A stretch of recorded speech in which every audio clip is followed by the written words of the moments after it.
தேவகுமாரா தேவகுமாரா என்ன நினைச்சிடுங்க. தேவகுமாரா தேவகுமாரா கொஞ்சம் நினைச்சிடுங்க. தேவகுமாரா தேவகுமாரா என்ன நினைச்சிடுங்க. தேவகுமாரா தேவகுமாரா கொஞ்சம் நினைச்சிடுங்க. நீங்க நினைச்சா ஆசீர்வாதம் தான். என்ன மறந்தா எங்கே போவேன் நான். நீங்க நினைச்சா ஆசீர்வாதம் தான். என்ன மறந்தா எங்கே போவேன் நான். உடைந்த பாத்திரம் நான், அது உமக்கே தெரியும். தேவன் பயன்படுத்துகிறீர், இது யாருக்கு புரியும். உடைந்த பாத்திரம் நான், அது உமக்கே தெரியும். தேவன் பயன்படுத்துகிறீர், இது யாருக்கு புரியும். உதவாத என்னில் நீர் உருவானீரே. நீங்க இல்லாம என் உலகம் விழிக்காதே. உதவாத என்னில் நீர் உருவானீரே. நீங்க இல்லாம என் உலகம் விழிக்காதே. நீங்க இல்லாம என் உலகம் விழிக்காதே. நீங்க இல்லாம என் உலகம் விழிக்காதே. தேவகுமாரா தேவகுமாரா என்ன நினைச்சிடுங்க. தேவகுமாரா தேவகுமாரா கொஞ்சம் நினைச்சிடுங்க.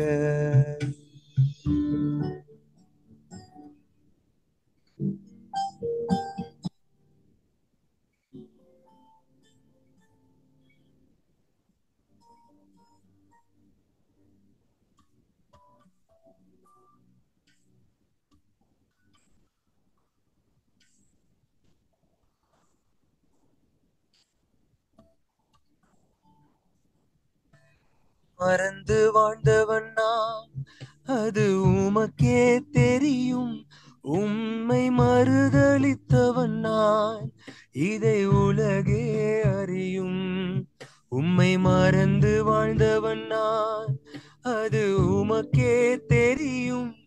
உம்மை மறுதலித்தவன் நான், இதை உலகே அறியும்.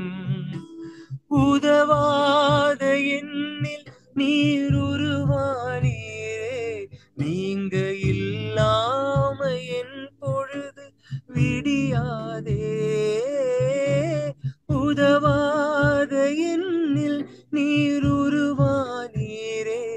நீங்க இல்லாம என் பொழுது விடியாதே. நீங்க இல்லாம என் பொழுது விடியாதே.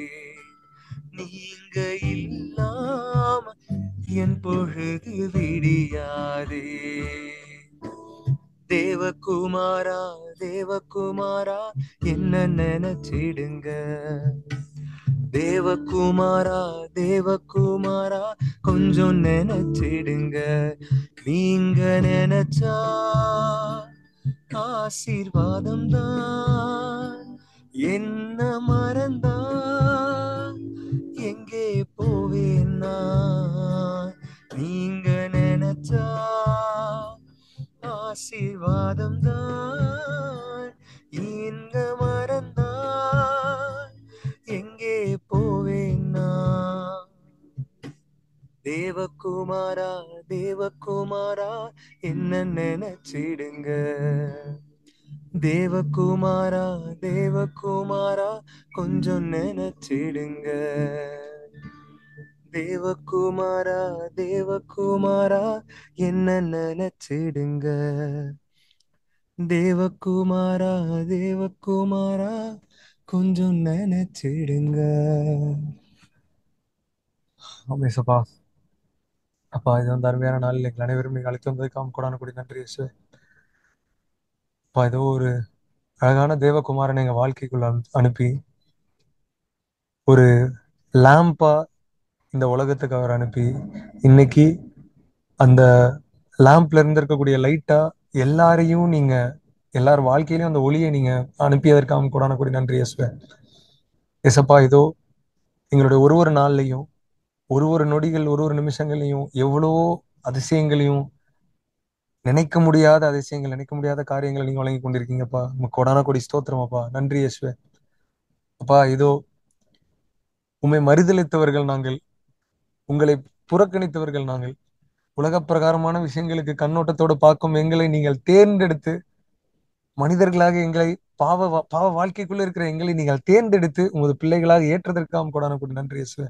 உமக்கு ஸ்தோத்திரமாப்பா. இரக்கமுள்ள தேவனுக்கு கொடான கொடி நன்றி இயேசுப்பா. அப்பா, இதோ இந்த நாள்ல அனைவரும் குடும்பமாக உங்க கூட சேர்ந்து ஆவியானவரோட அன்பும் ஆதரவோடும் அவருடைய ஆசீர்வாதத்தோடும் எல்லாரும் உங்களுடைய வார்த்தை கேட்கறக்கும் ஏசப்பா. எல்லாரோட இருதயத்திலும் நீங்க பேசுங்க.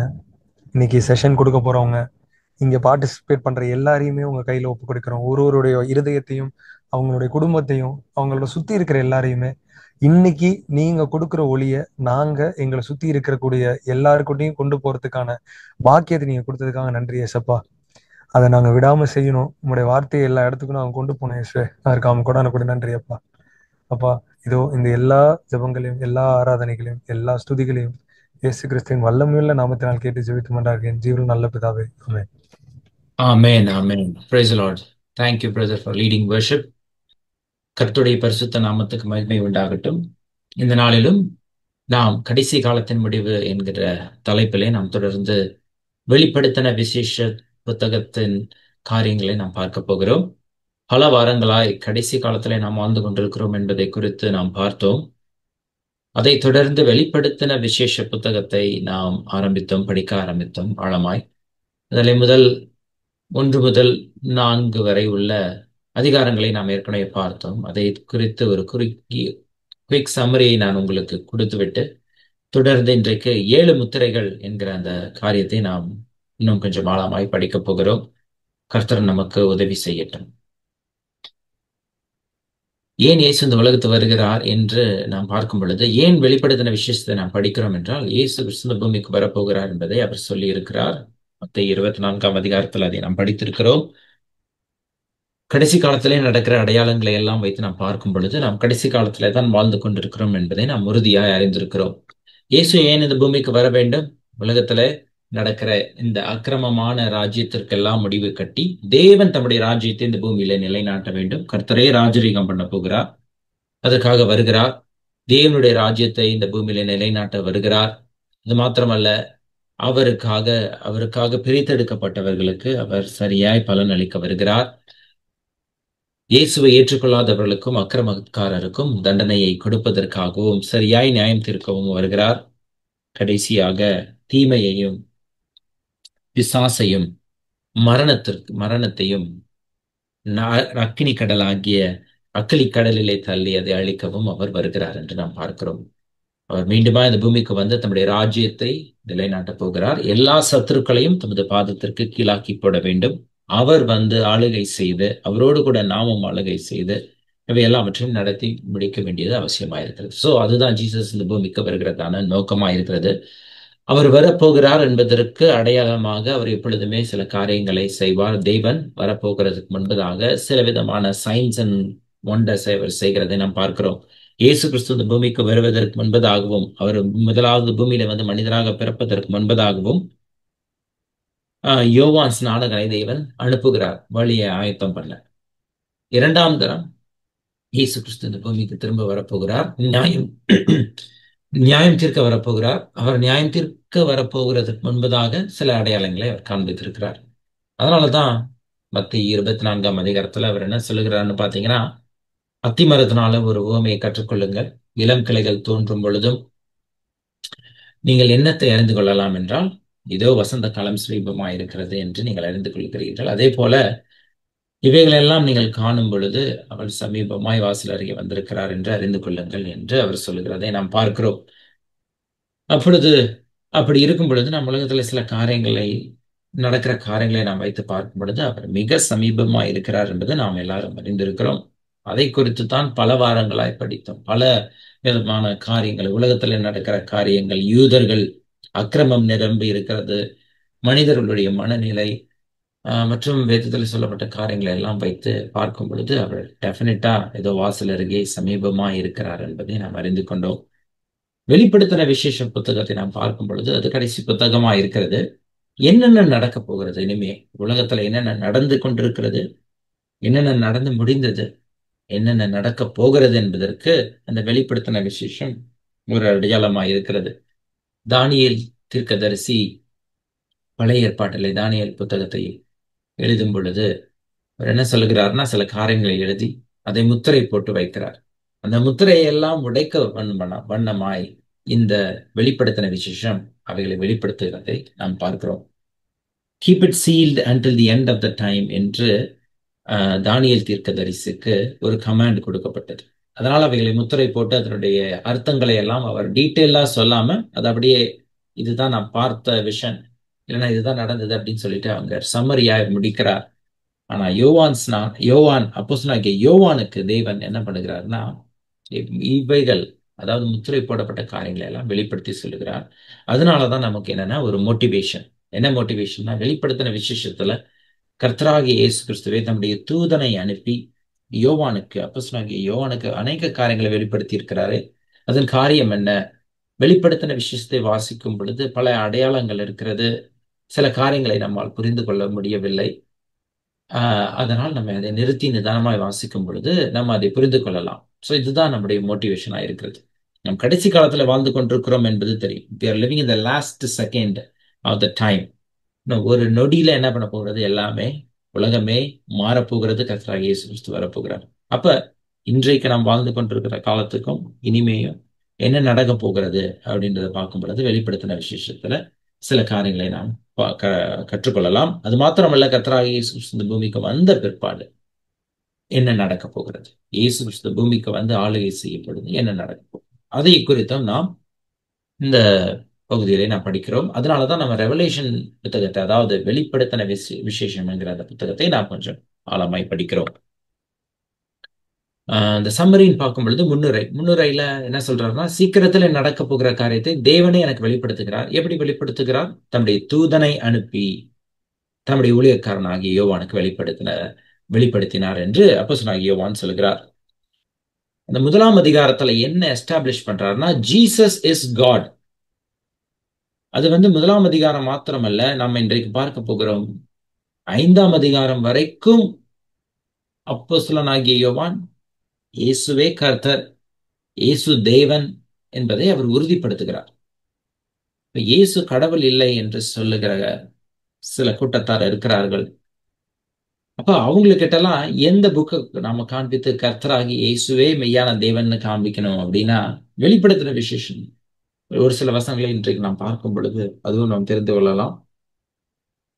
டிவினிட்டி ஆஃப் ஜீசஸை குறித்து நாம் ஆல்ரெடி படித்து விட்டோம். அவர் சர்வ வல்லம் உள்ளவர், அது துதிக்கு பாத்திரரா இருக்கிறார், அவர் ஆதியும் அந்தமுமா இருக்கிறார், அவர் முந்தினவரும் பிந்தினவருமா இருக்கிறார். இதெல்லாம் யாருடைய டைட்டில்னு பாத்தீங்கன்னா, ஹீஸ் டைம்லெஸ், ஹீஸ் இட்டர்னல். இதெல்லாம் தேவனுக்குரிய டைட்டில். அந்த டைட்டில யோவான் இயேசு கிறிஸ்துவுக்கு கொடுக்கிறதை நாம் பார்க்கிறோம்.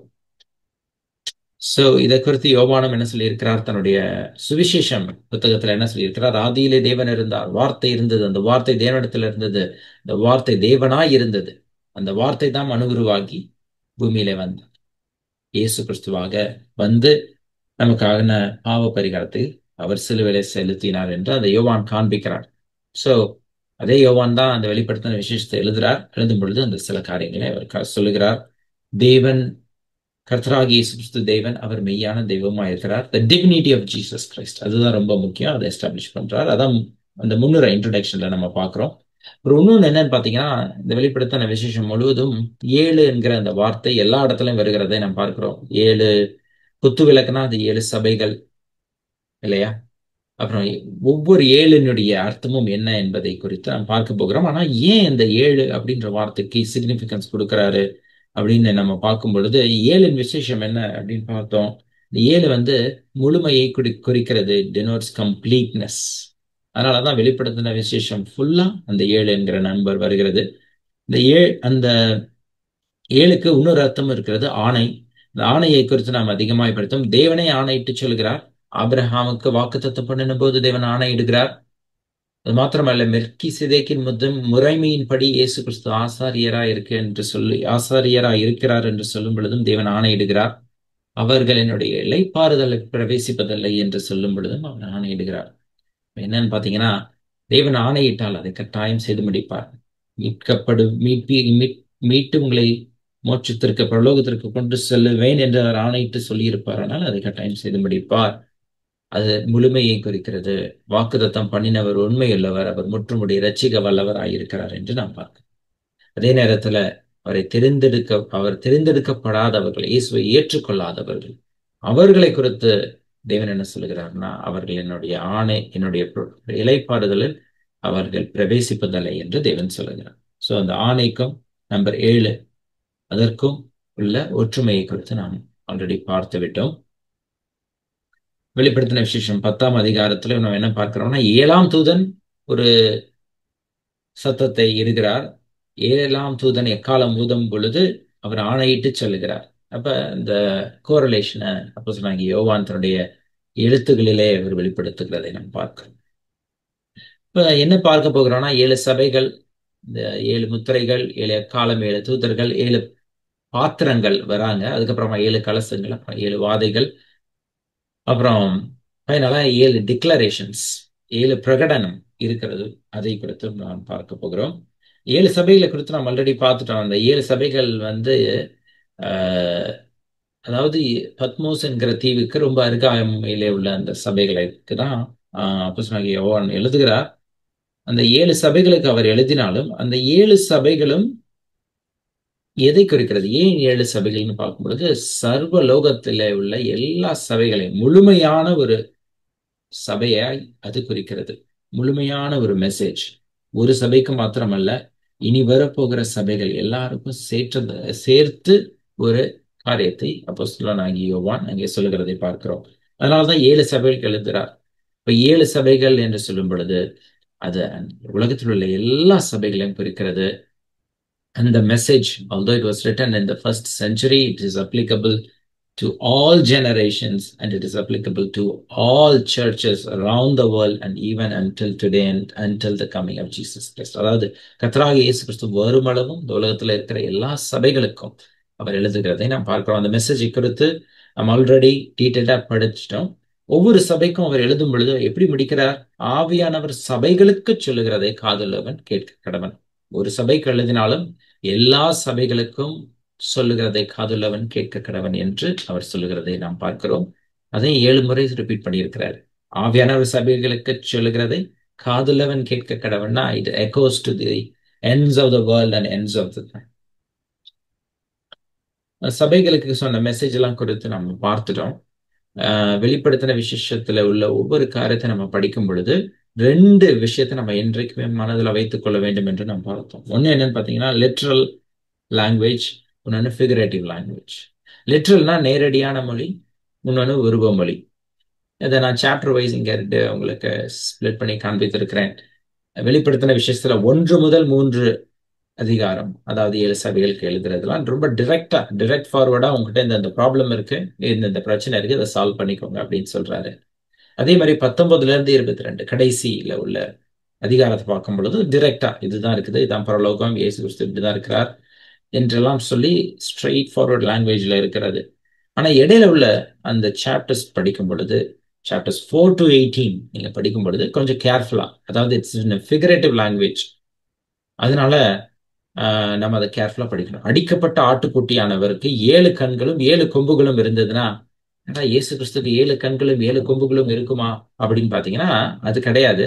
அது அதை குறித்து நம்ம பார்க்க போகிறோம். அது எதை ரெப்ரசன்ட் பண்ணுதுன்னு நம்ம பார்க்க போகிறோம். ஸோ இதை மனசுல நம்ம வச்சுக்கிட்டோம்னா, நேரடி மொழிக்கும் உருவ மொழிக்கும் நமக்கு வித்தியாசம் தெரியுமானால் நம்ம படிக்கும் பொழுது தப்பா இன்டர்பிரட் பண்ணிட மாட்டோம். அதுக்காக இதை எப்பொழுதுமே நம்ம மனசுல ஞாபகத்துல வச்சுக் கொள்ள வேண்டியது அவசியம். ஓகே. அந்த சாப்டர் 4ல நம்ம என்ன பார்த்தோம், லாஸ்ட் டைம் பார்த்தோம் என்னன்னு பாத்தீங்கன்னா, அந்த 7 சபைகளுக்கு எழுதி முடிச்சோன்னே அவர் என்ன சொல்றாருன்னு சொல்லி நம்ம பார்த்தோம்னா, அவருக்கு ஒரு பெரிய தரிசனம் உண்டாகிறது. இந்த தரிசனத்தை குறித்து நாம் இப்பொழுது பார்ப்போம். ஏற்கனவே நாம் படித்ததுதான், பட் இருந்தாலும் இப்பொழுது நாம் பார்ப்போம். வெளிப்படுத்தின விசேஷம் 4ஆம் அதிகாரம் 1 முதல் 2 வரை உள்ள வசனத்தை யாராகிலும் வாசி.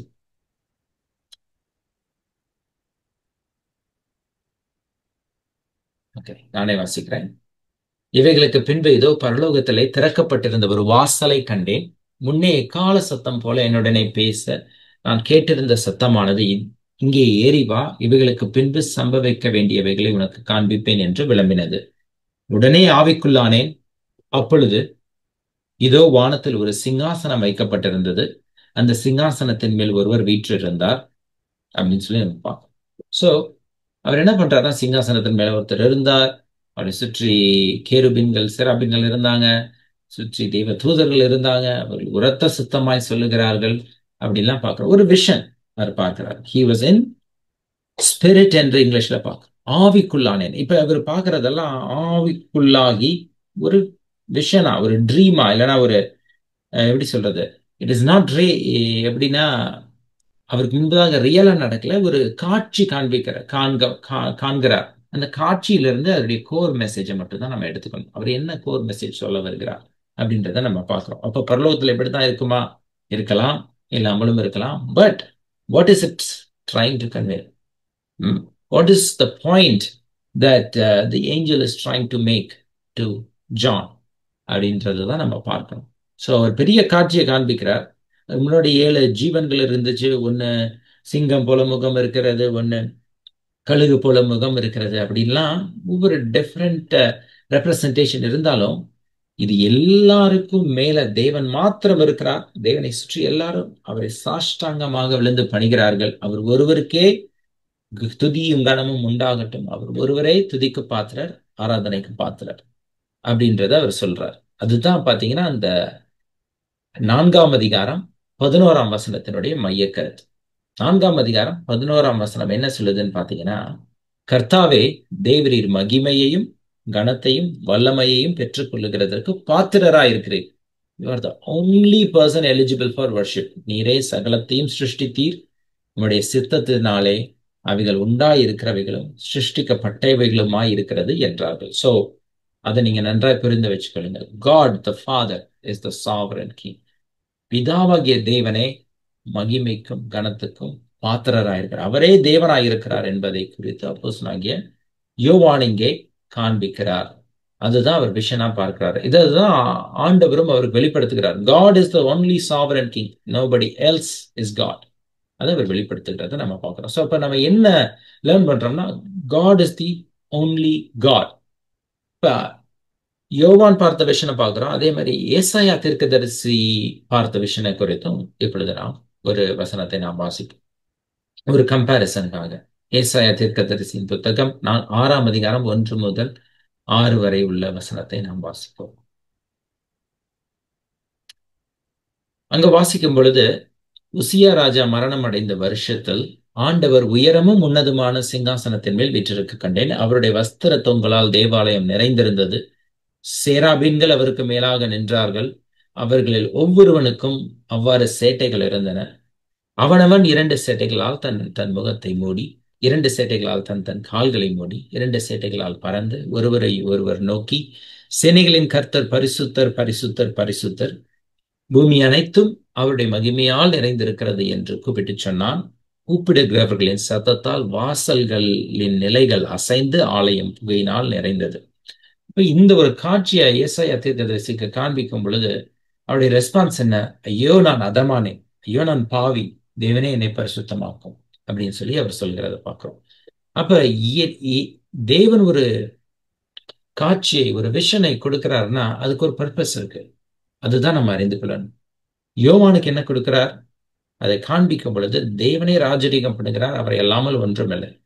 அதே மாதிரி ஏசாயா தீர்க்கதரிசிக்கு காண்பிக்கும் பொழுது தேவன் ஒருவரே பரிசுத்தர், அவரை தவிர வேற தெய்வம் இல்லை அப்படின்றத காண்பிக்கிறார். தேவன் ரொம்ப பரிசுத்தம் உள்ளவர், நாம் பாவிகள் என்பதை உணர்த்துவதற்காக ஏசாயாக்கு அந்த அந்த ஒரு காட்சியை அவர் காண்பிக்கிறார். இந்த காட்சியை தான் அவர் பார்க்கிறார். பார்த்தோன்னே நான் பாவி, நான் அதமானேன் என்று அவர் சொல்லும் பொழுது ஒரு சேராபீன் என்ன பண்றாங்க, பலிபீடத்திலிருந்து தன் கையினாலே பிடித்த ஒரு குறட்டால் ஒரு நெருப்பு தழலை எடுத்து என்னிடத்தில் பறந்து வந்து அதனால் என் வாயை தொட்டு, இதோ இது உன் உதடுகளை தொட்டதினால் உன் அக்கிரமம் நீங்கி உன் பாவம் நிவிருத்தியானது என்றான். அப்ப என்ன சொல்றாருன்னா, நான் அசுத்த உதடுகள் உள்ளவன், இந்த இடத்துல பாவம் இருக்கிறது அப்படின்னு சொல்லி ஏசாயா சொல்லும் பொழுது, அப்படியா, நாவினால நீ பாவம் செஞ்சிருக்க நீ நினைக்கிறியா? இதோ நான் உன்னை தொடுகிறேன், உன்னை குணமாக்குகிறேன், உன் பாவ வியாதியிலிருந்து உன்னை குணமாக்குகிறேன் அப்படின்னு சொல்லி ஆண்டவர் வெளிப்படுத்துற. அதுதான் அந்த விஷன். அதுக்காக பாவம் நீங்க என்ன பிரதர் பண்ணணும் அப்படின்னா, போய் ஒரு நெருப்பு தழலை எடுத்துட்டு வந்து உங்க நாவல வைங்க அப்படின்னா, அது கிடையாது. அது காரியம் அல்ல. எது காரியம்? தேவனே பாவத்தை மன்னிக்கிறவர். தேவனை பார்க்கும் பொழுது நாம் பாவி என்பதை உணர்ந்து கொள்கிறோம். நாம் பாவி என்கிற உணர்வு நமக்குள் வரும் பொழுது தேவனே என்னை ரட்சியும் என்று நாம் கதறுகிறோம். இதுதான் ரட்சிப்பினுடைய ஃபார்முலாவே இல்லையா? What is the secret formula to be சேவ்ட்னா, நாம் பாவியா இருக்கிறோம், எனக்கு இரட்சகர் தேவை என்பதை உணர்வதுதான் ரட்சிப்பின் அடித்தளமே.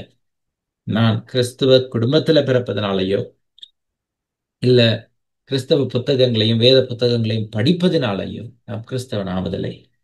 நான் பாவி, இல்லைன்னா நானும் பாவிதான், எனக்கு ரட்சிப்பு வேணும், தேவனே என்னை பரிசுத்தமாக்கினால் ஒழிய என்னால் பரிசுத்தமாக முடியாது அப்படின்னு சொல்லிட்டு நாம் கதரும் பொழுது, தேவனே ஒரு பழியை உண்டு பண்ணினால் ஒழிய என்னால் பாவத்திற்கு பரிகாரத்தை செலுத்த முடியாது என்கிற ஒரு காரியத்தை உணர்வதுதான் ரட்சிப்பு. அதாவது நீங்க மறுபடி பிறக்கணுமா, இயேசுவை இயேசு கிறிஸ்துவின் அண்டையிலே வந்து மறுபடி பிறந்து புதிய ஜீவனை பெற்றுக்கொண்டு கிறிஸ்தவன் ஆகணுமா, நீங்க ஃபர்ஸ்ட் ஸ்டெப் என்னன்னா, தேவனே நான் பாவி என்பதை எனக்கு உணர வைங்க அப்படின்னு சொல்லிட்டு, அதுதான் ஃபர்ஸ்ட் ஸ்டெப்.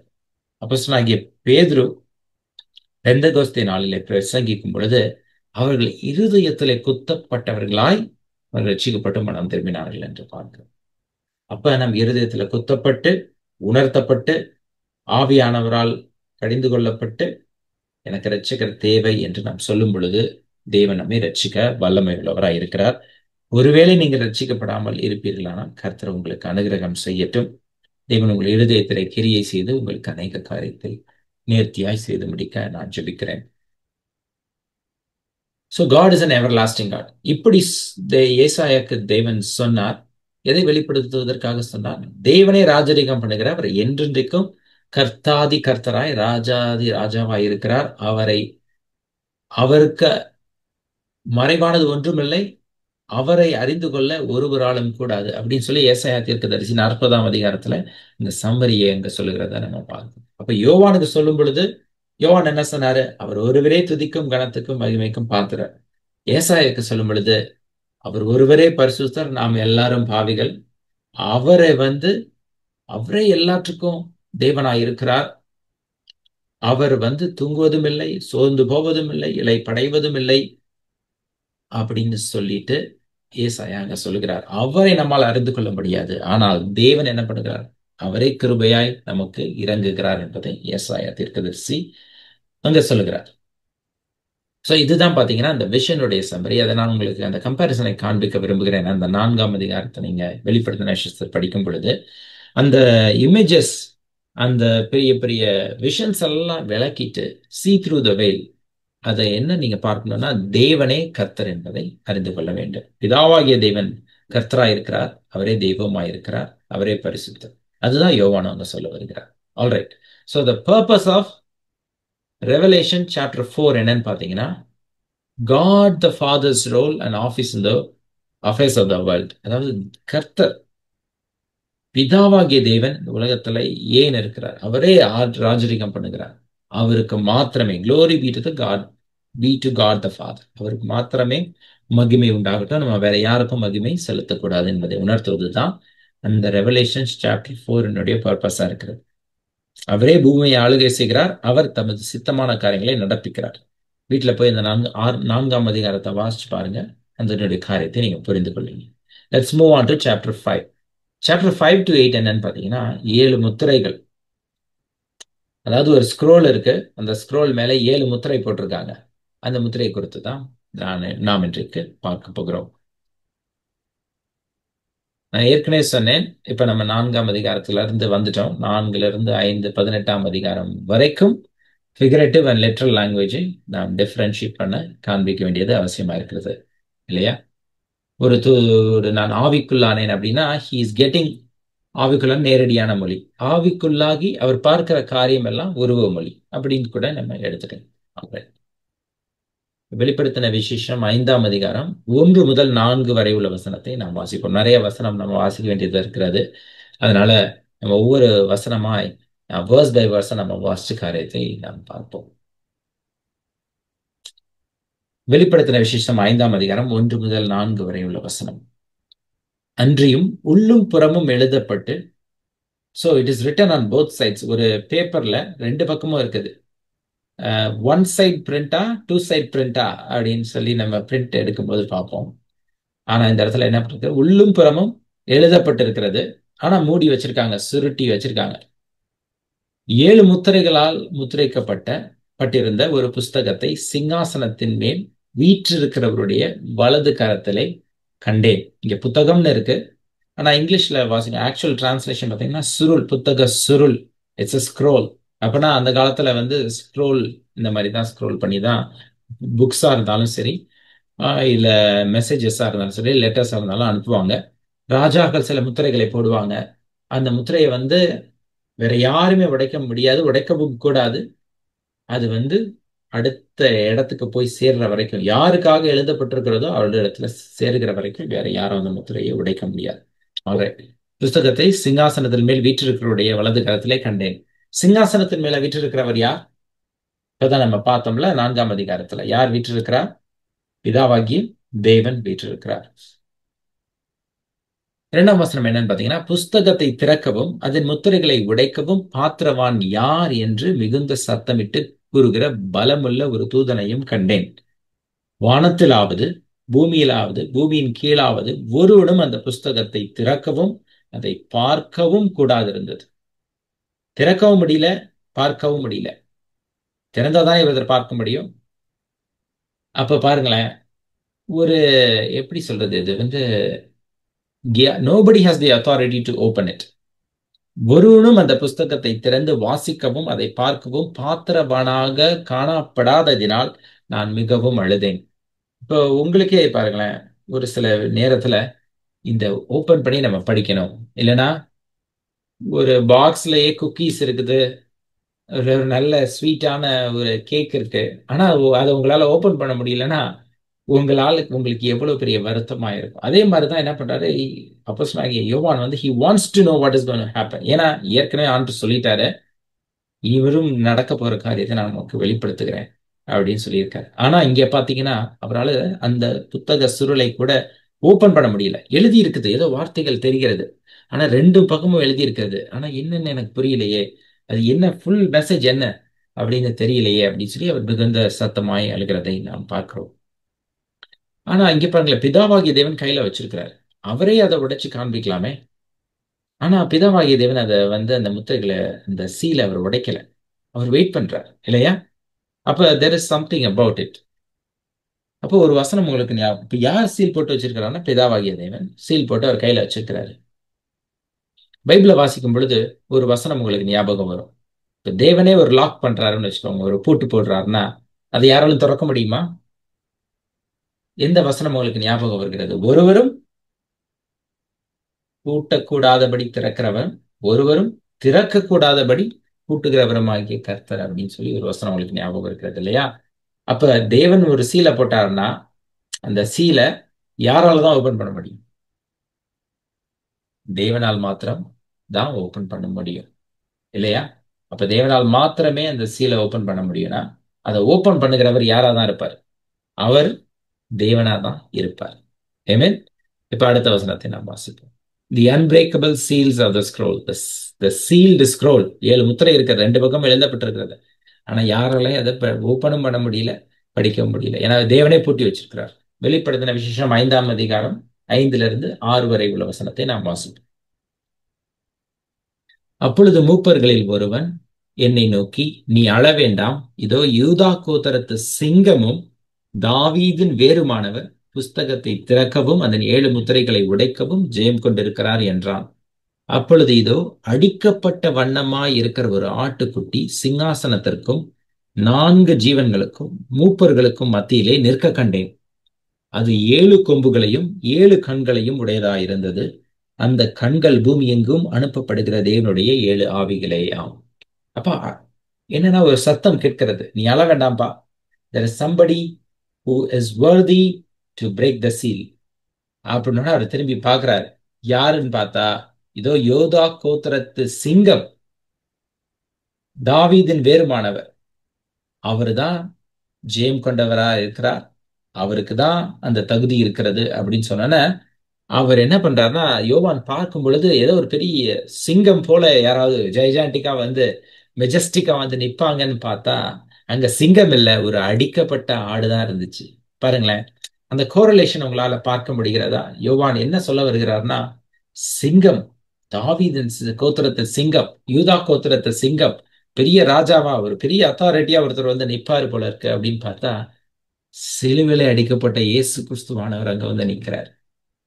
அடிக்கப்பட்ட வண்ணமாகவே இருக்கிறார். உலக தோற்றத்திற்கு முன்பதாகவே அடிக்கப்பட்ட ஆட்டுக்குட்டி என்று வேதம் சொல்கிறது. என்னடா ஒரு அடிக்கப்பட்ட, அதாவது உங்களுக்கு போர்லயோ வார்லயோ சண்டை போடுச்சுன்னா நீங்க you should not reveal that you have been hurt to the opposite enemy அப்படின்னு சொல்லி நம்ம பார்க்கிறோம். To the opposite side don't let them know that you are bleeding அப்படின்னு சொல்லுவாங்க. ஆனா இங்க பாருங்க, அடிக்கப்பட்ட வண்ணமாகவே இருக்கிற ஒரு ஆட்டுக்குட்டி அப்படின்னு பாக்குறோம். அவருடைய ரத்தம். அப்ப அவர் வந்து நிக்கிறாரு. He is honored. He has worthy to open the seal. அப்ப அந்த 7 கொம்புகளை உடையதும் 7 கண்களை உடையதுமாயிருந்தது. அந்த கண்கள் பூமி எங்கும் அனுப்பப்படுகிற தேவனுடைய 7 ஆவிகளேயாம். இப்ப முத்திரையை உடைக்கிறதுக்கு ஒரு பெரிய ராஜா வருவாருன்னு பார்த்தா, ஆட்டுக்குட்டியானவர் 7 கொம்புகளோட வந்து நிக்கிறாரு அப்படின்னு சொல்லி நம்ம பார்க்கிறோம். இந்த 7 கொம்புகள் என்ன, 7 கண்கள் என்ன அப்படின்னு பார்க்கலாமா? ஒரு சில வசனத்தை நாம் வாசிக்கலாம். வெளிப்படுத்தின விசேஷம் 17ஆம் அதிகாரம் 20 12 14 வரை உள்ள வசனத்தை நாம வாசிக்கும் பொழுது அங்க என்ன பார்க்கிறோம்னா, நீ கண்ட 10 கொம்புகளும் 10 ராஜாக்களாம். அப்ப இன்னொரு மிருகம் இருக்கிறது, அங்க ஒரு 10 கொம்பு இருக்கிறத நம்ம பார்க்கிறோம். 10 கொம்புகளும் 10 ராஜாக்களாம். அப்ப இந்த கொம்புனா இட் ரெப்ரசன்ட் கிங்ஷிப். அப்ப 7 அப்படின்ற எண் எதை குறிக்கிறது? முழுமையை குறிக்கிறது. அப்ப 7 கொம்புகள் அப்படின்னு பார்க்கும் பொழுது he is king of kings and lord of lord, ராஜாதி ராஜர் கர்த்தாதி கர்த்தர் அப்படின்றத தான் அவர் அங்க சொல்லுகிறார். அதுதான் அந்த 7 கொம்புகள் அடையாளமா இருக்கிறது. அடுத்து 7 கண்கள். அப்போ கண்கள் என்ன, எதை குறிக்கிறதுன்னு பார்க்கும்போது 2 நாளாகமம் 16ஆம் அதிகாரம் 9ஆம் வசனம் என்ன சொல்லுகிறதுனா, தம்மை பற்றி உத்தம இருதயத்தோடு இருக்கிறவர்களுக்கு தம்முடைய வல்லமையை விளங்க பண்ணும்படி கர்த்தருடைய கண்கள் பூமி எங்கும் உலாவிக் கொண்டிருக்கிறது. இந்த விஷயத்தில் மதி இல்லாதவராய் இருந்தீர், ஆகையால் இது முதற்கொண்டு உமக்கு யுத்தங்கள் நேரிடும் என்றான். இப்ப என்ன பார்க்கிறோம்னா, அவருடைய கண்கள் பூமி எங்கும் உலாவுகிறதுனா தேவனுக்கு கண்கள் இல்லை, ஆனால் அவர் சகலத்தையும் அறிந்திருக்கிறார். இப்ப 7 எதை குறிக்கிறது? அவர் எல்லாத்தையும் அறிந்திருக்கிறார். He is omnipotent. He is omniscient. அவர் எல்லாவற்றையும் அறிந்த தேவனாயிருக்கிறார். All knowing God. அதுதான் அதை குறிக்கிறது. He is a king. He is omniscient. He is omnipotent. And he is also the ultimate sacrifice. அடிக்கப்பட்ட ஆட்டுக்குட்டியா இருக்கிறார். அதனாலதான் அவருக்கு யூதா கோத்திரத்து சிங்கம் என்று அவருக்கு பெயர். ஏன்னா is king of all kings. Jesus is the only person whose authority, who's honoured, who has the capability, who's eligible to break the seal என்று நாம் பார்க்கிறோம். தேவன் இயேசு கிறிஸ்து யாரு? முத்திரையை உடைக்கிறவர் யாரு? அவர் தேவன். பிதாவாகிய தேவன் கர்த்தராயிருக்கிறார். இயேசு கிறிஸ்துவும் கர்த்தராயிருக்கிறார் என்பதுதான் இந்த 2வது, அதாவது 5ஆம் அதிகாரத்துல அப்போஸ்தலனாகிய யோவான் காண்பிக்கிறார். அதை காண்பிக்கிறதற்கு தேவன் அவருக்கு வெளிப்படுத்துகிறார். அப்ப என்ன பார்க்கிறோம்னா, அந்த கொம்பு எதை குறிக்கிறதுனா கிங்ஷிப். அந்த கண்கள் எதை குறிக்கிறதுனா தேவன் சகலத்தையும் அறிந்திருக்கிறார். So Jesus the true king, everlasting king and the all knowing God. இது பார்த்தீங்கன்னா ஒரு பெரிய ஆச்சரியம்தான். வாசிக்கிறவங்களுக்கு என்னடா 4ஆம் அதிகாரத்துல பிதாவாகிய தேவனை கர்த்தர் என்று சொல்லி ராஜரிகமா சாஷ்டாங்கமா விழுந்து பணிய சொல்லுகிறார். இப்ப என்னன்னு பாத்தீங்கன்னா, அடிக்கப்பட்ட ஆட்டுக்குட்டி, 7 கொம்புகளுடைய ஆட்டுக்குட்டி, 7 கண்களுடைய அந்த ஆட்டுக்குட்டி, அதற்கும் தேவ எவர்லாஸ்டிங் கிங், ஆல் நோயிங் காட்னு சொல்லுகிறாரே அப்படின்னு பார்க்கும் பொழுது, இயேசு கிறிஸ்து தேவனாய் இருக்கிறார் என்பதை அவர் உணர்த்துகிறார். அப்ப 7ஆம் வசனத்துல இருந்து அந்த 5ஆம் அதிகாரத்துல வாசிப்போம். அந்த ஆட்டுக்குட்டியானவர் வந்து சிங்காசனத்தின் மேல் உட்கார்ந்து இருக்கிறவருடைய வலது கரத்திலிருந்து புஸ்தகத்தை வாங்கினார். அப்ப நீங்க பார்க்கும் பொழுது நீங்க கொஞ்சம் யோசிச்சு பாருங்களேன். ஒரு ராஜா உட்கார்ந்து இருக்கிறாரு சிங்காசனத்துல, அவர் கையில இருந்து வாங்கிட முடியுமா? மந்திரி வந்து டக்குன்னு இழுத்துற முடியுமா? கையில இருந்து எடுத்துட முடியுமா? அவருடைய குமாரன் ஆகிய இயேசு கிறிஸ்து மாத்திரம் தான் எடுக்க முடியும்.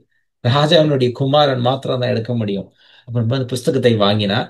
இந்த புஸ்தகத்தை அவர் வாங்கின போது அந்த 4 ஜீவன்களும் 24 மூப்பர்களும் தங்கள் தங்கள் சுரமண்டலங்களையும் பரிசுத்தவான்களுடைய ஜெபங்களாகிய தூர்ப வர்க்கத்தால் நிறைந்த போர் கலசங்களையும் பிடித்துக்கொண்டு ஆட்டுக்குட்டியானவருக்கு முன்பாக வணக்கமாய் விழுந்து. ரொம்ப முக்கியமா நீங்க கவனிக்க வேண்டியது, 4ஆம் அதிகாரத்துல என்ன பாத்தீங்க? பிதாவாகிய தேவனுக்கு முன்பதாக, சிங்காசனத்துல வீற்றிருக்கிறவனுக்கு முன்பதாக சாஷ்டாங்கமாக விழுந்து பணிந்து, எல்லா கேருபீன்கள், சேராபீன்கள், 4 ஜீவன்கள், தேவ தூதர்கள் எல்லாரும் சாஷ்டாங்கமா விழுந்து பணிந்து கொள்கிறாங்க. இங்க யாருக்கு முன்பாக பணிந்து கொள்றாங்க? ஆட்டுக்குட்டியானவருக்கு முன்பாக வணக்கமாய் விழுந்து. அப்ப துதியும் கனத்துக்கும் மகிமைக்கும் யார் ஒருவரே பாத்திரர்? தேவன் மாத்திரமே பாத்திரர். ஆனா இந்த இடத்துல அப்போஸ்தலனாகிய யோவானுக்கு தேவன் வெளிப்படுத்துகிறார், ஆட்டுக்குட்டியானவராகிய கிறிஸ்து தேவனாயிருக்கு. தேவரீர் புஸ்தகத்தை வாங்கவும் அதன் முத்திரைகளை உடைக்கவும் பாத்திரராய் இருக்கிறீர். ஏனெனில் நீர் அடிக்கப்பட்டு சகல கோத்திரங்களிலும் பாஷைக்காரரிலும் ஜனங்களிலும் ஜாதிகளிலும் இருந்து எங்களை தேவனுக்கென்று இரத்தத்தினாலே மீட்டுக் கொண்டு எங்கள் தேவனுக்கு முன்பாக எங்களை ராஜாக்களும் ஆசாரியர்களும் ஆக்கினீர். நாங்கள் பூமியிலே அரசாளுவோம் என்று புதிய பாட்டை பாடினார்கள். அப்ப சாஷ்டாங்கமா விருந்து இயேசு அவர்கள் பணிந்து கொள்கிறதை நாம் பார்க்கிறோம். அது மாத்திரமல்ல, நீர் ஏன் தகுதியுள்ளவராய் இருக்கிறீர்னா, நீர் அடிக்கப்பட்டவர், நீர் பாவம் இல்லாதவர், தேவனுடைய பலியா நீர் அடிக்கப்பட்டவர், பாவமே இடத்துல இல்லை என்பதால் தான் நீங்க என்ன பண்ணுகிறீங்க? எல்லா ஜனத்தையும் கோத்திரத்தையும் நீர் சரியா நியாயம் தீர்க்க நீர் தகுதியுள்ளவர் அப்படின்னு சொல்லிட்டு, எங்கள் தேவனுக்கு முன்பதாக எங்களை ராஜாக்களும் ஆசாரியர்களும் ஆக்கினீர். நாங்கள் பூமியிலே அரசாளுவோம் அப்படின்னு சொல்லி ஒரு புதிய பாட்டை பாடுறாங்க. அப்பனா we will rule அப்படின்றது it's a promise, right? We will rule in this world. நாங்கள் பூமியிலே அரசாளுவோம். கர்த்தராகிய இயேசு கிறிஸ்து எதுக்கு இந்த பூமிக்கு வருகிறார்? பூமியிலே தம்முடைய ராஜ்யத்தை ஸ்தாபித்து எல்லா சத்துருக்களையும் தன்னுடைய பாதத்திற்கு கீழாக்கி போடணும் வரைக்கும் ஒரு ஆளுகை செய்ய வேண்டியது இருக்கிறது. நாங்களும் அவருடைய கூட ஆளுகை செய்வோம் பூமியில அப்படின்றத நம்ம பார்க்கிறோம் என்கிற ஒரு புதிய பாட்டை பாடினார்கள். அப்ப பாருங்க எவ்வளவு சத்தியத்தை அந்த ஒரு 2-3 வசனங்களிலே அப்போஸ்தலனாகிய யோவானுக்கு தேவன் வெளிப்படுத்துகிறார். கர்த்தராகிய இயேசு கிறிஸ்து தெய்வமாய் இருக்கிறார். அவர் ஒருவரே முத்திரையை உடைக்க பாத்திரராய் இருக்கிறார். அவர் ஏன் பாத்திரராய் இருக்கிறார்? அவர் நீதி உள்ளவர், அவர் பரிசுத்தம் உள்ளவர், அடிக்கப்பட்டவர், அவரே பரிசுத்த பலியாய் ஒப்பு கொடுக்கப்பட்டவர். அது மாத்திரமல்ல, அவர் அந்த பூமிக்கு வந்து நம்மை ராஜாக்களும் ஆசாரியர்களுமாய் ஸ்தாபித்து அவரோடு கூட ஆளுகை செய்ய பண்ண போகிறார் என்கிற ஒரு புதிய பாட்டை அவர் பாடினார் என்று நாம் பார்க்கிறோம். இதுல ஓரளவுக்கு நீங்க உங்களுக்கு புரிந்திருக்கும் என்று நான் நம்புகிறேன். அப்ப இந்த ஏன் Jesus alone can break the சீல்னு நம்ம பார்க்கும் பொழுது, அவர் ஒருவரே பாவம் இல்லாதவர், அவர் ஒருவரே பரிசுத்தமானவர், அவர் ஒருவரே தேவனால் நியமிக்கப்பட்ட பரிசுத்த பலி, அவர் ஒருவரால் மாத்திரமே நியாயம் தீர்க்க முடியும். அவரை அல்லாமல் வேற யாரும் நியாயம் தீர்க்க முடியாது. அப்ப நம்ம பார்க்கும் பொழுது யோவான் 8ஆம் அதிகாரத்துல 7ஆம் வசனத்துல இந்த விபச்சாரத்துல கையும் களவுமாய் பிடிக்கப்பட்ட ஸ்திரீயின் இடத்துல அவர் என்ன ஸ்திரீயை பிடிக்கும் பொழுது கல் எறிய அவர்கள் கல்லெறியுண்டு அந்த பெண்ணை கொல்லணும்னு நினைக்கும் பொழுது அவர் என்ன சொல்றார்? அவங்களில் பாவம் இல்லாதவன் இவள் மேல் முதலாவது கல் எறிய கடவன் என்று சொன்னார் இல்லையா? அப்ப என்ன சொல்றாருன்னா, டோன்ட் ஜட்ஜ் ஹர். உங்களிடத்துல பாவம் யார் இடத்துல இல்லையோ அவங்கதான் ஜட்ஜ் பண்ணணும் அப்படின்னு சொல்லும் பொழுது எல்லாமே போயிட்டாங்க. அப்ப இயேசு கிறிஸ்து பாவம் இல்லாதவராய் இருக்கிறபடினாலதான் அவர் பரிசுத்த பலியாய் இருக்கிறார். இயேசு கிறிஸ்து பாவம் இல்லாதவராய் இருக்கிறபடினாலதான் அவர் அந்த முத்திரையை உடைக்க வல்லமை உள்ளவராய் இருக்கிறார். அந்த முத்திரையை உடைக்கும் பொழுது உள்ள என்ன எழுதியிருக்கு பிரதர், என்ன எழுதியிருக்கு நீங்க சொல்லவே இல்லையே அப்படின்னு கேட்கும் பொழுது, உள்ள ஃபுல்லா ஜட்ஜ்மெண்ட் ஆஃப் காட் தான் எழுதப்பட்டிருக்கு. God's judgment is all written in that book. அதை குறித்து தான் இந்த வெளிப்படுத்தின விசேஷம் முழுவதும் சொல்லப்பட்டிருக்கிறது. அந்த முத்திரைகளை உடைக்கும் பொழுது என்னென்ன நடக்கிறதுனா, இந்த முத்திரைகள் தான் பாத்தீங்கன்னா இந்த வெளிப்படுத்தின விசேஷமே. இந்த முத்திரைகளை உடைக்கும் பொழுது அதுல எழுதப்பட்ட காரியங்களை தான் யோவான் என்ன பண்ணுகிறார், நமக்காக எழுதி வைத்திருக்கிறார். அதை குறித்து தான் நாம் இன்றைக்கு பார்க்க போகிறோம்.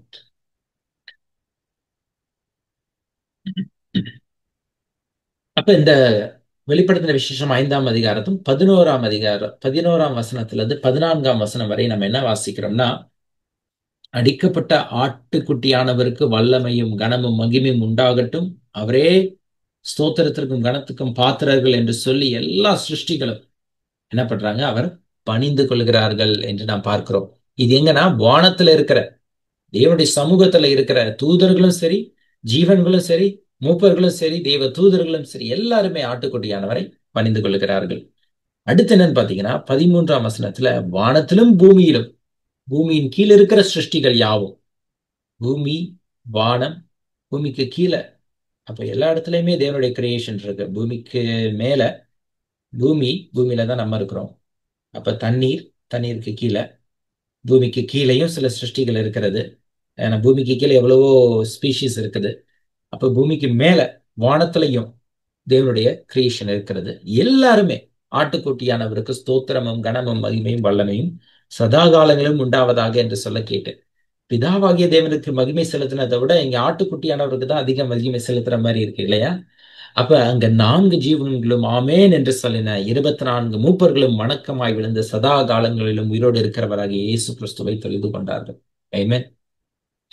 இதை வாசிக்கும் பொழுதே ஜெஹோவா விட்னஸ்காரங்களாம் ஓரமா ஒதுங்கிடணும்னு நான் நினைக்கிறேன். ஏன்னா கர்த்தராகிய இயேசு கிறிஸ்து மெய்யான தேவராய் இருக்கிறார். அவர் ஆட்டுக்குட்டியானவராய் இருக்கிறார். ட்ரினிட்டி, தேவன் திருத்துவ தேவனாய் இருக்கிறார். இதான் ஆதாரம். வெளிப்படுத்தின விசேஷம் 5ஆம் அதிகாரம் 11-14. யாரு துதிக்கும் கணத்துக்கும் பாத்திர தேவன் ஒருவரே. அப்ப யாரை தொழுது கொள்கிறாங்க? ஆட்டுக்குட்டியானவரை. இப்ப ஆட்டுக்குட்டியானவர் யார்? அவர் தான் தேவன் அப்படின்னு சொல்லி நம்ம அங்க பாக்குறோம். Okay, the purpose of Revelation chapter 5. 4 என்ன? பிதாவாகிய தேவன் கர்த்தரா, அவர் ஒருவரே தேவனா இருக்கிறார், அவரே மகிமைக்கு பாத்திரரா இருக்கிறார். ரெவலேஷன் சாப்டர் 5 5ஆம் அதிகாரத்தினுடைய கோல் என்ன? அவர் Lord and God Jesus Christ. அவர் எதுக்கு? அவர் துதிக்கும் கணத்துக்கும் மகிமைக்கும் பாத்திரரா இருக்கிறார். அதை சொல்றதுக்காக தான் இந்த 5ஆம் அதிகாரம். ஓகே, இப்ப 4ஆம் அதிகாரம் 5ஆம் அதிகாரத்தை பார்த்தோம். இதுல இருந்து ஏதாவது உங்களுக்கு கேள்விகள் இருக்கிறதா? ஓரளவு புரிஞ்சிருக்கா? வெளிப்படுத்தின விசேஷம் 4, 5 அதிகாரங்கள். ஆல்ரைட். இப்ப what are the seals, what is written in the scroll? இவ்வளவு நேரம் சொன்னீங்க பிரதர், புக்ல என்ன எழுதியிருக்குன்னே சொல்லலையே அப்படின்னு நம்ம பார்ப்போம். அந்த 7 சீல் என்ன அப்படின்றத குறித்து நாம் இருக்கிற அந்த 10 நிமிடத்துல நாம் பார்த்து முடிக்க ட்ரை பண்ணுவோம். எவ்வளவு குயிக்கா நான் சொல்ல முடிக்கிறதோ அதை நான் சொல்லுகிறேன். ஃபர்ஸ்ட் சீல் என்ன அப்படின்னு பார்க்கும் பொழுது, வெளிப்படுத்தின விசேஷம் 6ஆம் அதிகாரம் 1-2 வரை உள்ள வசனத்தை நாம் வாசிப்போம். ஆட்டுக்குட்டியானவர் முத்திரைகளில் ஒன்றை உடைக்க கண்டேன். சோ ஜீசஸ் கிரைஸ்ட் என்ன பண்றாரு? ஆட்டுக்குட்டியானவர் முத்திரையை உடைக்கிறார். ஃபர்ஸ்ட் சீலை உடைச்சோன்னா ஃபர்ஸ்ட் ட்ரூத் கொஞ்சம் தெரியுது. அந்த புத்தகத்துல நம்ம வாசிக்க முடிகிறது. 4 ஜீவன்களில் ஒன்று என்னை நோக்கி, நீ வந்து பார் என்று இடி முழக்கம் போல சத்தமாய் சொல்ல கேட்டேன். அப்படியா, என்ன பாப்போம் எழுதியிருக்கு புக்ல அப்படின்னு சொல்லிட்டு யோவான் போய் பார்க்கிறார். நான் பார்த்தபோது இதோ ஒரு வெள்ளை குதிரையை கண்டேன். அப்ப பாருங்களேன், அந்த புக்ல எழுதினோட ஏதோ எழுதி இருக்குன்னு நினைச்சா ஒரு வெள்ளை குதிரை அந்த புத்தகத்துல பாக்குறாரு. பிக்சர்ஸ் இந்த புக் இருந்தாதான் நம்மளாம் படிப்போம் கதை இல்லையா? பைபிள்ல கொஞ்சம் அப்படியே சைட்ல பிக்சர்ஸ் இருந்தா நல்லா இருக்கும், ஈஸியா படிச்சுட்டு போயிடலாம். அது மாதிரிதான் ஆண்டவர் என்ன பண்றாரு, அவருக்கு வெளிப்படுத்துகிறார். ஏதோ வெள்ளை குதிரையை கண்டேன், அதன் மேல் ஏறி இருந்தவன் வில்லை பிடித்திருந்தான். அவனுக்கு ஒரு கிரீடம் கொடுக்கப்பட்டது. அவன் ஜெயிக்கிறவனாகவும் ஜெயிப்பவனாகவும் புறப்பட்டான். அப்ப ஹீஸ் புறப்பட்டான் அப்படின்னு இருக்குன்னா he started to conquer இல்லையா? it started. ஆனா சக்சஸ்ஃபுல்லா முடிச்சானா? did it end அப்படின்னு பாத்தீங்கன்னா அதுங்க சொல்லப்படல இல்லையா? he started to do it. It is a beginning of something, but did it end well அப்படின்னு பார்க்கும் பொழுது no, I don't think it didn't end well. அதை குறித்து தான் நம்ம பார்க்க போறோம். என்னன்னா இந்த குதிரையின் மேல் ஏறி இருக்கிறவன் எதை குறிக்கிறான் அப்படின்னு பாத்தீங்கன்னா, அவன் அம்பை கொண்டு வில்லை கொண்டு அவன் போறான். ஆனா பாருங்க, ஈஸியா எந்த ஒரு பெரிய வார் ரத்தம் சிந்தாமலே என்ன பண்றான்? he start conquering kingdoms, he start conquering people. அவ்வளவுதான், வெரி சிம்பிள். அதுதான் அதோடைய மீனிங். இப்ப இந்த 7 முத்திரைகளும் என்னன்னு பாத்தீங்கன்னா sequence of events that will happen in the course of history.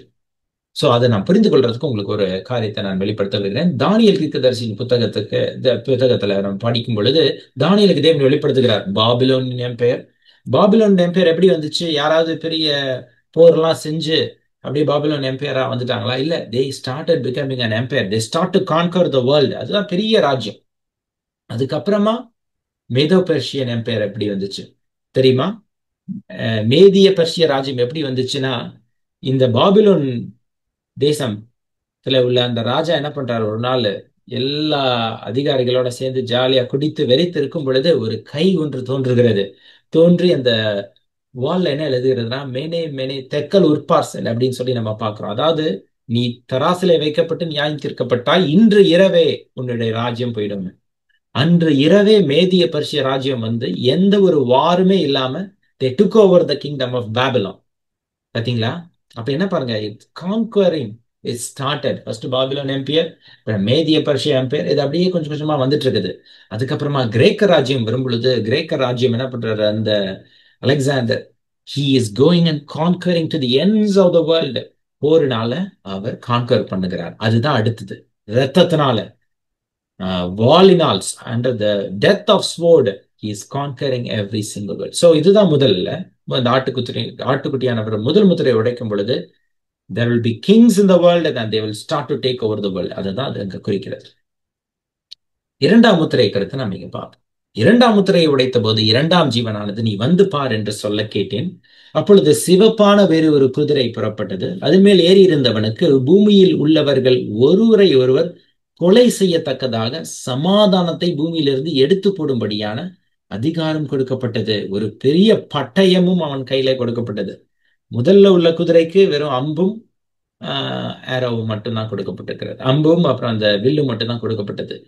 இரண்டாம் முத்திரையை உடைக்கும் பொழுது he is now a strong kingdom who will kill people and take over kingdoms. அவ்வளவுதான், வெரி சிம்பிளானது. சமாதானத்தை கெடுத்து ராஜ்யங்களை ஆக்கிரமித்து மக்களை கொண்டு போடுறதுதான் அவருடைய மெயின் கருத்து. அப்ப என்னன்னு பாத்தீங்கன்னா, இதே இதுல பார்க்கும்பொழுது கிரேக்க ராஜ்யமும் ரோம ராஜ்யமும் இதுக்கு ரொம்ப பேர் போனவர்கள். எல்லாரையும் under the army, with strong hold of army, they killed people, took over the kingdom. அதே தான் நீங்க 10 விரல் ராஜ்யம்னு சொல்லுவாங்க. அந்த ரோமன் எம்பையர் தான் இன்றைக்கு வரைக்கும் அப்படியே கண்டினியூ ஆயிட்டே இருக்குது. இன்றைக்கு வரைக்கும் பாருங்க எத்தனை war. Just they are killing people so much. I'm going to discuss பண்ணி கொஞ்சம் உங்களுக்கு காண்பிக்க போகிறேன் எப்படி இந்த உலகத்துல அவ்வளவு மரணங்கள் ரத்தத்தினால அந்த இந்த போரினால வந்தது என்பதை குறித்து நான் உங்களுக்கு காண்பிக்க போகிறேன். But this is the truth. They started conquering and they started killing. ஆக்கிரமிக்க ஆரம்பித்தாங்க, அதுக்கப்புறமா கொல்ல ஆரம்பிக்கிறார்கள். இந்த ரெட் ஹார்ஸ் எதை குறிக்கிறதுன்னு சொல்லி ஒரு சில பிக்சர் உங்களுக்கு நான் இங்க காண்பித்திருக்கிறேன். என்னன்னு பாத்தீங்கன்னா, ரோம ராஜ்யம் கிட்டத்தட்ட ஒரு 500 ஏடியில it started to fall, the fall of the Roman emperor. But பாருங்க, அந்த கிரேக்க ராஜ்யத்துல இருந்தே ஆரம்பிச்சிருச்சு ரத்தம் சிந்துதல். அவ்வளோ பீப்புளை கொள்றாங்க. அதுக்கப்புறம் பாத்தீங்கன்னா அவ்வளோ வார்ஸ். 6th செஞ்சுரியில ஒரு ஜஸ்ட் பைசாண்டியன் எம்பையர், அவங்களும் என்னன்னா அநேக போர்களை இட்டு மக்களை தங்களுடைய கைக்குள்ளாக கொண்டு வந்தாங்க. அப்புறம் 7th செஞ்சுரியில முகமது வராரு. அவர் இஸ்லாமை எப்படி கொண்டு வந்தாரு, இஸ்லாமியர்களா எப்படி மாத்தினாரு? அண்டர் ஸ்வோர்டு தான். நீ மதம் மாறலையா, யூ வில் பி டெட், அப்படியே மாறுறாங்க. அப்புறம் Muslims conquer the world, Ottoman empire, அப்படி இப்படின்னு சொல்லிட்டு they are spreading so much. அதுக்கப்புறம் பாருங்க, மெடிவல் டைம்ல எவ்வளவு போர்கள், மெடிவல் அந்த காலகட்டங்கள்ல ரொம்ப கொடுமையான வார்கள், அவ்வளவு போர் நடந்து கொண்டு போட்டிருக்கிறாங்க. 18வது செஞ்சுரி வரைக்கும் அவ்வளவு பீப்புள் ஒரு டெட் இன் த வார். ஹிஸ்டரி நீங்க பக்கங்களை புரட்டி பார்க்கும் பொழுது அவ்வளவு மரணங்கள் இந்த கான்குவரிங் என்கிற பேரில் வருகிறதை நாம் பார்க்கிறோம்.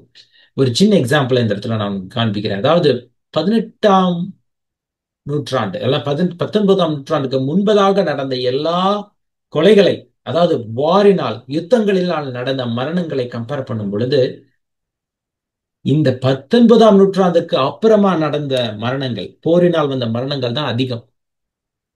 ஜஸ்ட் வேர்ல்டு வார் 1ல மட்டும் 10 மில்லியன் பீப்புள் இறந்திருக்காங்க. வேர்ல்டு வார் 2ல 31 மில்லியன் பீப்புள் இறந்திருக்காங்க. அதுக்கு முன்னாடி ரோம ராஜ்யத்துல நடந்த போர்களா இருக்கட்டும், கிரேக்க ராஜ்யத்துல நடந்த போர்களா இருக்கட்டும், ஃபியூ தௌசண்ட்ஸ் தான். ஆனா இன்றைக்கு இந்த லாஸ்ட் 200 இயர்ஸ்ல நாம கொன்னது மக்களை இந்த போர்களினால் நாம் கொன்றது அதிகம் என்று நாம் பார்க்கிறோம் ஸ்டாட்டிஸ்டிக்ஸ் படி.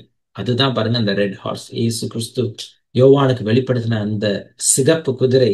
இதுதான் அது இன்னைக்கும் நடந்து கொண்டே இருக்கிறது.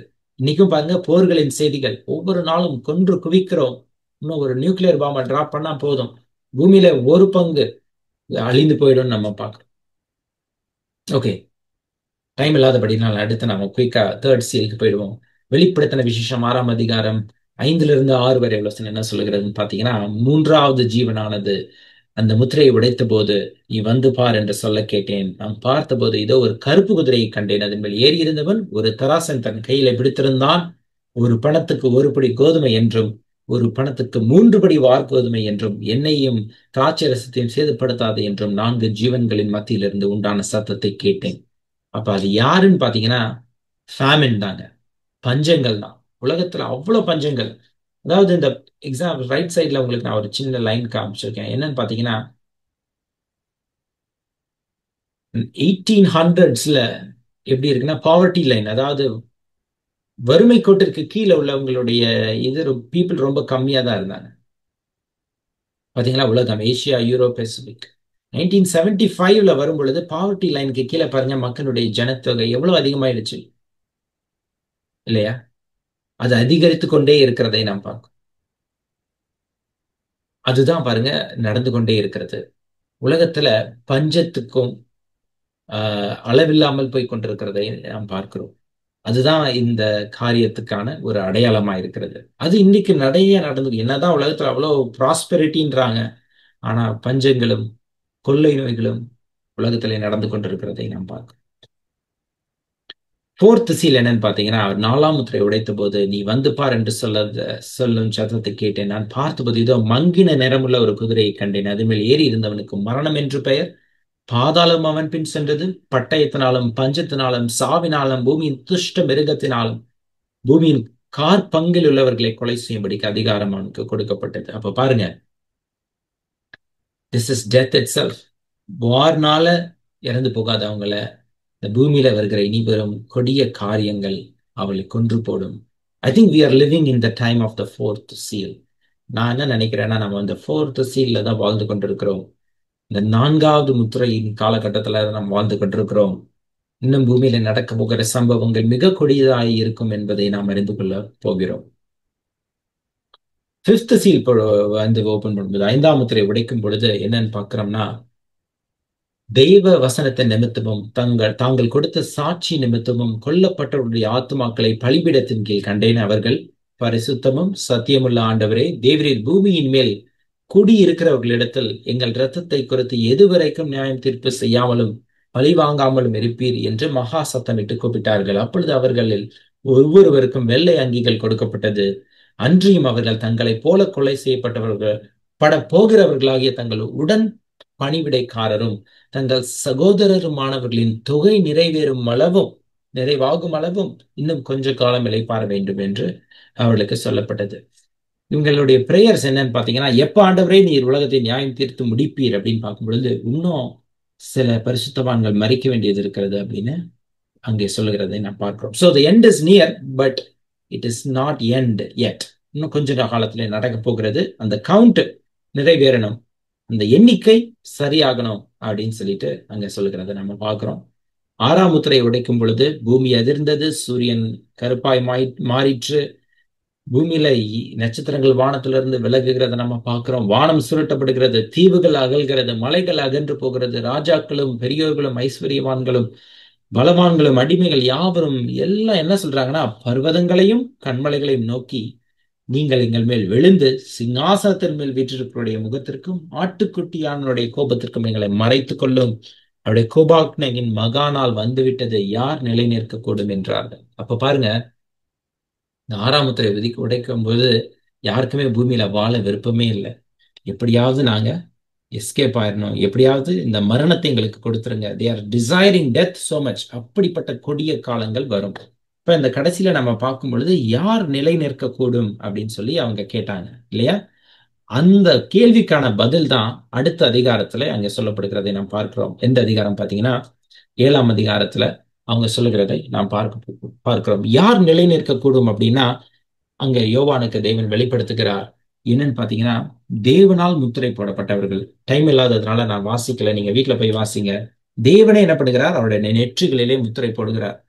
அவர் போட்டு தீர்க்கும் அளவும் பூமியை என்ன பண்ணாதீங்க, ஜட்ஜ்மெண்ட்டுக்குள்ளாக கொண்டு போயிடாதீங்க. எஸ், இயேசு கிறிஸ்துக்குள்ள மரித்தவர்கள் எப்ப ஆண்டவரே நீர் நியாயம் தீர்ப்பீர் என்று சொல்லுவீர், நியாயம் தீர்த்து முடிப்பீர், எப்படி இந்த பூமியை அழிப்பீர் அப்படின்னு சொல்லி அவங்க ஜெபம் பண்ணாலும் என்ன சொல்றாரு? வெயிட் பண்ணுங்கப்பா, இவங்கெல்லாம் முத்திரை போடணும், இவங்கள் தான் என்ன பண்ண முடியும், நிலை நிற்க முடியும் கடைசி வரைக்கும் அப்படின்னு சொல்லிட்டு அவங்க சொல்லுகிறார். அது நம்ம பார்க்கும் பொழுது முத்திரை போடப்பட்டவர்களின் தொகையை பார்க்கும் பொழுது இஸ்ரவேல் கோத்திரத்தாரிலிருந்தும் சில மக்கள், ஆனா உலகத்துல புறஜாதிகள் கோத்திரங்கள், அதாவது சகல ஜாதிகளிலும் கோத்திரங்களிலும் ஜனங்களிலும் பாஷைக்காரரிலும் இருந்து வந்ததும் ஒருவனும் எண்ணக்கூடாததுமான திரளான கூட்டமாகிய ஜனங்களும் அங்கே வெள்ளையங்கை தரித்து நிற்கிறதை நாம் பார்க்கிறோம். அவர்கள் அப்பொழுது மூப்பர்களில் ஒருவன் என்னை நோக்கி, வெள்ளை அங்கிகளை தரித்திருக்கிறவர்கள் யார், எங்கே இருந்து வந்தார்கள் என்று கேட்டான். அதற்கு ஆண்டவரே, நான் உமக்கு தெரியும் என்று சொன்னேன். அப்பொழுது அவன், இவர்கள் மிகுந்த உபத்திரவத்திலிருந்து வந்தவர்கள், இவர்கள் தங்கள் அங்கிகளை ஆட்டுக்குட்டியானுடைய ரத்தத்திலே தோய்த்து வெளுத்தவர்கள். அப்ப இயேசு கிறிஸ்து ரத்தத்தினால் கழுவப்பட்ட பரிசுத்தவான்களாகிய நம்ம குறித்து தான் அங்கே எழுதப்பட்டு வைத்திருக்கிறதை நம்ம பார்க்கிறோம். யார் நிலை நிற்கக்கூடும் கடைசி வரைக்கும் அப்படின்னு பாத்தீங்கன்னா, பரிசுத்தவான்கள், முத்திரை போடப்பட்டவர்கள், அன்றியும் மீட்கப்படும் நாளுக்கென்று முத்திரையாக பெற்ற பரிசுத்த ஆவியான பெற்றவர்கள், அவர்கள் தான் நிலைநிற்க முடியும்னு சொல்லி இந்த இடத்துல ஒரு பதில கூடுறாரு 7ஆம் அதிகாரத்துல. ஏன்னா இது இன்னும் 6வது முத்திரை தான் இல்லையா? 6ஆம் முத்திரையை உடைக்கும் போதே ஒரு கேள்வி வருகிறது, யார் நிலை நிற்கக்கூடும்? யோவானுக்கு தேவன் வெளிப்படுத்துகிறார், என்னால் முத்திரை போடப்பட்டவர்கள், தேவனால் தெரிந்து கொள்ளப்பட்டவர்கள், பரிசுத்த ஆவியானவரால் முத்திரை போடப்பட்டவர்கள் நிலை நிற்பார்கள். தேவன் அவர்களை கட்டாயம் நிச்சயம் காப்பாற்றுவார் என்பதை அங்கே சொல்லுகிறார். அந்த 7ஆம் அதிகாரத்துல நம்ம பார்க்கிறோம். அப்ப யார் நிலை நிற்கக்கூடும்? தேவரே அவர்களுக்கு என்ன பண்ண போகிறார்? பாதுகாவலா இருந்து அவர்கள் கண்ணீரை யாவரும் துடைப்பார், அவர் எந்த தீங்கும் எனப்போவதில்லை, அவர் தாமே அவர்களுடைய மெய்ப்பனாய் இருந்து மேய்க்க போகிறார் அப்படின்னு சொல்லி, ஆட்டுக்குட்டியானவரே அவருடைய மெய்ப்பனாய் இருந்து மேய்க்க போகிறார் என்று சொல்லி நம்ம பார்க்கிறோம். ஜீவ தண்ணீருள்ள ஊற்றண்டையில நடத்துவார், தேவனுடைய கண்ணீர்கள் யாவையும் துடைப்பார் என்று அவர் இந்த அதிகாரத்திலே சொல்லி முடிக்கிறதை நாம் பார்க்கிறோம். 7ஆம் முத்திரையை உடைக்கும் பொழுது என்ன நம்ம பார்க்கிறோம் அப்படின்னா, எல்லாருடைய ஜெபங்களும் தேவனுடைய சமூகத்துல எழும்புகிறது. 8ஆம் அதிகாரத்துல எழும்பும் பொழுது 7 தூதர்களும், கடைசியா அந்த வசனத்தை மட்டும் நான் வாசிச்சு முடிக்கிறேன். பின்பு அந்த தூதன் தூப கலசத்தை எடுத்து அதை பலிபீடத்துக்கு நெருப்பினால் நிரப்பி பூமியிலே கொட்டினான். உடனே சத்தங்களும் இடி முழக்கங்களும் மின்னல்களும் பூமி எதிர்ச்சியும் உண்டாயின. அப்பொழுது 7 எக்காலங்களுடைய 7 தூதர்கள் எக்காலம் ஊதுகிறதற்கு தங்களை ஆயத்தப்படுத்தினார்கள். அப்ப நெக்ஸ்ட் என்னன்னு பாத்தீங்கன்னா, the 7 ட்ரம்பட்ஸ், 7 எக்காலங்கள். அப்ப 7 முத்திரைகளும் முடிஞ்சிருச்சு. அதுதான் ஃபர்ஸ்ட் சாப்டர் அந்த ஸ்க்ரோல்ல. அதுக்கு அடுத்த சாப்டர் என்னன்னு பாத்தீங்கன்னா, 7 எக்காலம் ஊத போகிறார்கள். யார் ஊத போகிறார்கள்னா, 7 தூதர்கள் ஊத போகிறார்கள். அவர்கள் ஆயத்தப்படுத்தப்பட்டார்கள். அதை குறித்து நாம் அடுத்த வாரம் நாம் பார்ப்போம். இல்லைன்னா அடுத்த முறை நான் உங்களிடத்துல சொல்லும் பொழுது அந்த 7 எக்காலத்தை குறித்து சொல்லுகிறேன். அதன் பின்பதாக 7 பாத்திரங்கள், அதன் பின்பதாக 7 கலசங்கள், அதுக்கப்புறமா 7 பிரகடனம், அறிவிப்பு, அதோட அந்த அதிகாரம், அந்த புத்தகம் முடிகிறதை நாம் பார்க்கிறோம். கர்த்தருடைய நாமத்துக்கு மகிமை உண்டாகட்டும். கொஞ்ச நேரமானாலும் நான் உங்களுக்கு அந்த 7 முத்திரைகளை சொல்லி முடிக்க ஆசையா இருந்தேன். ஸோ அது உங்களுக்கு சொல்லி முடிக்க கர்த்தர் கொடுத்த கிருபைக்காக ஸ்தோத்திரம். கேள்விகளோ உங்களுக்கு ஏதாவது டவுட்ஸ் இருக்குமானால், எது காமெண்ட்ஸ் இருக்குமானால் சொல்லுங்கள். நாம் அதை தியானித்து டிஸ்கஸ் பண்ணி முடிப்போம்.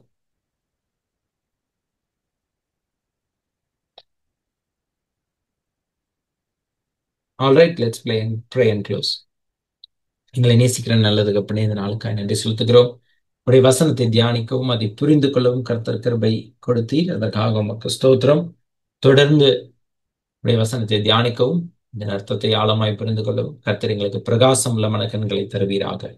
நம் சமூகத்தில் ஒப்புக் கொடுக்கிறோம். இயேசு கிறிஸ்துவின் நாமத்தினாலே ஜெபிக்கிறோம் எங்கள் நல்ல பிதாவே, ஆமென். ஆமென். என் ஆத்துமாவே கர்த்தரை ஸ்தோத்திரி, முழு உள்ளமே அவருடைய பரிசுத்த நாமத்தை ஸ்தோத்திரி. என் ஆத்துமாவே கர்த்தரை ஸ்தோத்திரி, கர்த்தர் செய்த சகல உபகாரங்களை. Amen. Thank you all for joining today. God bless you all.